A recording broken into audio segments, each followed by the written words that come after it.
These are African seed melon, also known as Egusi. This is how you peel it when it's harvested and dried. And these have been grown in my allotment in the United Kingdom. Yes, in the UK. This is what it looks like. This is all grown in England. So come with me and I'll show you how I harvested and processed it to get to this point. I have a video on how I actually planted it in the early spring / late winter. So if you want to see that, I'll leave that in the description box. But this is the harvesting and processing of my UK grown Egusi. Finally, guys, we have Egusi African seed melon in the UK. Yeah, I just harvested this from there. My polytunnel over there. That's my polytunnel. Yes, African seed melon can grow here. Probably if I gave it a little bit more space and attention, I probably would have harvested more.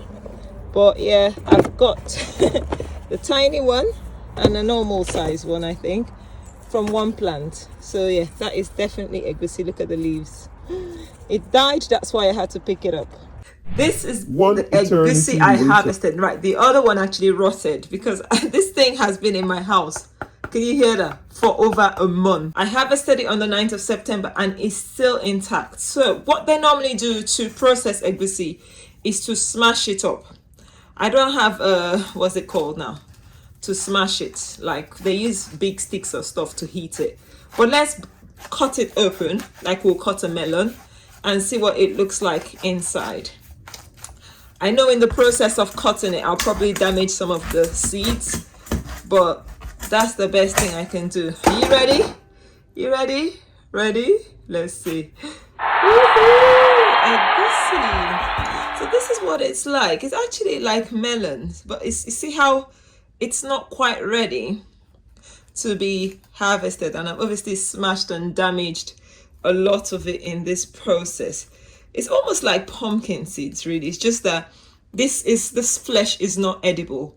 What normally happens is you harvest it, you smash it so you don't cut it. Like cutting it has caused all the seeds to, be damaged, and you let it rot, basically ferment.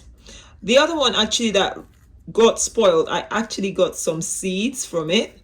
So I'm gonna let this ferment in the, I'm trying to take off the ones that have already been cut so that it doesn't rot, hopefully. And then I'm gonna let this whole thing ferment for a week. I'll put this in this bowl, cover it up, and just put it in a dark place. And after a week, I'm gonna come and harvest the seeds. Exciting times, first time ever.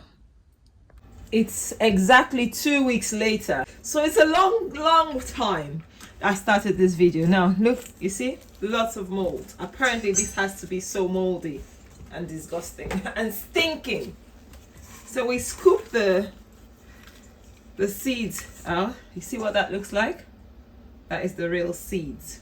So I'm just gonna scoop it out. That's why I've got a pair of gloves on, guys. Be careful with mold as well, and make sure you have everywhere ventilated. Apparently this is best done outdoors, but it's cold. This is November in the UK so it's cold and I don't want to do this outdoors, so I'm doing this in my conservatory. It's windows and everything opened.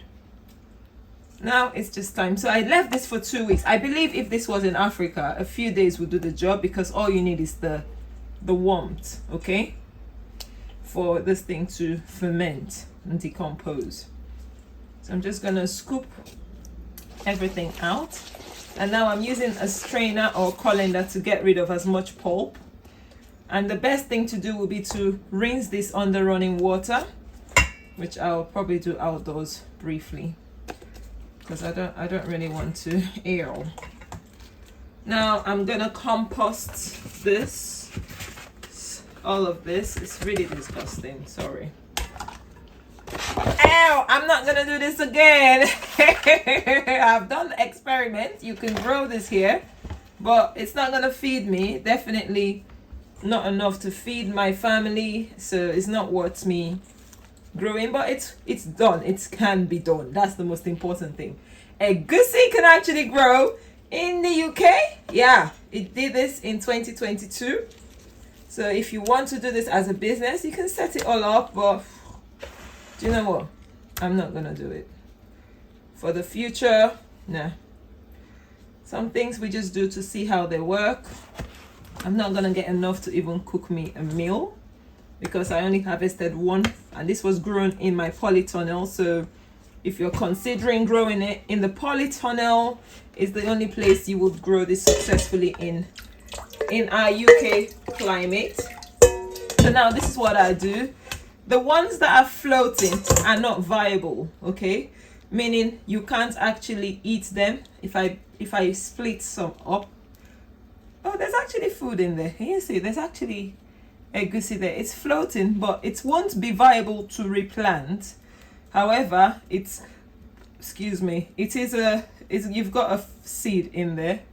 Can you see that? So the ones afloat, generally when seeds are afloat like that, when they are afloat, they're not viable. The ones at the bottom are the viable one. So what we just do now is to strain this. I'm just gonna run this through a strainer a few times and give it a good rinse and dry it. And I don't know what I'm gonna do with the seeds. So it's just my souvenir that I grew this. So I could do this under running water, but it's so small. It's so small that I don't even see the need to do this. Yeah, okay. So guys, if you've watched till this point, give this video a big thumbs up. Thank you for watching. Give this video a thumbs up. Look at that. It's dried skin. When I first broke it open, the skin wasn't dry. So that's what the fermentation does. It hardens the shell. But now look. Egusi grown in the UK, people. Egusi that was grown in the abroad, in the diaspora. Such a happy moment. Yeah, I think people grow this in America, in other hot climates, but no, I have never seen this grown in the UK. Probably someone has done it, but not documented. And that's the reason I'm documenting some of these experiences and you know, experiments for people to have record. Anyway, thank you for watching. If you've enjoyed this video, give us a thumbs up. Give us a big thumbs up and share this video to people that are keen farmers or gardeners that are interested in this sort of information. And like my video, like it again, like, and I'll see you in another video. Bye bye.